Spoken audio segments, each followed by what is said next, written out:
আসসালামু আলাইকুম বন্ধুরা, সবাই কেমন আছো? আজকে একটু আসছি কালামপুর ঘুরতে। আমার শ্বশুরবাড়ির এলাকা এটা।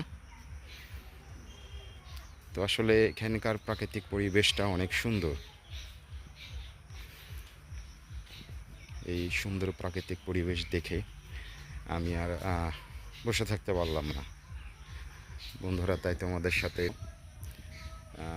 শেয়ার করতে শুরু করলাম আর কি। তো প্রকৃতি আসলে আল্লাহর একটি মহান দান, এবং প্রকৃতি ছাড়া আমরা কেউই বাঁচতে পারবো না। প্রকৃতিকে আমাদের অবশ্যই সবাইকে অনেক বেশি বেশি ভালোবাসতে হবে, প্রকৃতির মাঝে থাকতে হবে। এটি হলুদ গাছ, এটি হলুদ গাছ এখানে লাগানো হয়েছে।